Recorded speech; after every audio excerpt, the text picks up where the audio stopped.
अमानतुल्लाह खान को Allahabad high court से बड़ी राहत मिल गई है। गिरफ्तारी पर रोक लग गई है। पिछले दिनों नोएडा में उनके बेटे ने एक पेट्रोल पंप के स्टाफ के साथ जो मारपीट की थी, उस मामले में नोएडा पुलिस ने उनकी गिरफ्तारी का वारंट जारी कर रखा था।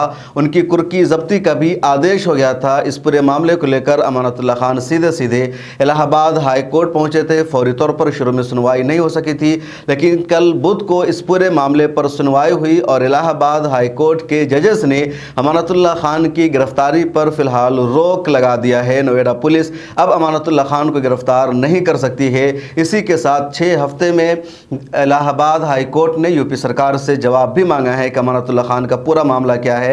आपको याद है पिछले दिनों 27 मई को यानी पिछले महीना 27 मई को अमानतुल्लाह खान के बेटे अनस खान नोएडा में एक पेट्रोल पंप पर गए थे पेट्रोल भराने के लिए।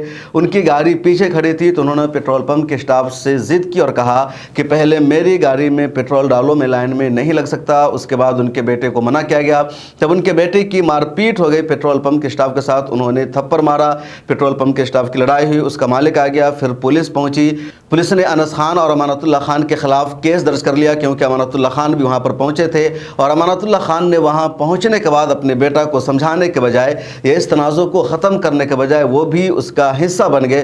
चुनांचे पुलिस ने दोनों के खिलाफ पहले केस दर्ज कर लिया, उसके बाद मजीद उसमें सेक्शन को ऐड किया गया। उसके बाद पुलिस ने इन दोनों के खिलाफ गिरफ्तारी का वारंट जारी कर दिया। इस बीच अमानतुल्लाह खान रोपोश हो गए, वो सामने नहीं आए। अरविंद केजरीवाल जेल से बाहर आए थे, उन्होंने तमाम एमएलएस की मीटिंग तलब की थी, उसमें भी अमानतुल्लाह खान मौजूद नहीं रहे। अमानतुल्लाह खान कानूनी कार्रवाई कर रहे थे, कानूनी मदद हासिल करने की कोशिश कर रहे थे। अपने लॉयर्स को, अपनी टीम को उन्होंने लगातार लगा रखा था और आखिरकार 12 जुलाई को अमानतुल्लाह खान को एक बड़ी कामयाबी मिल गई है। इलाहाबाद हाई कोर्ट ने उनकी गिरफ्तारी पर रोक लगा दिया है।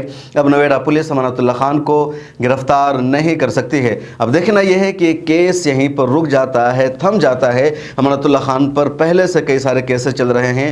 दिल्ली वक्फ बोर्ड के मामले में ईडी उनको पहले से परेशान कर रही है।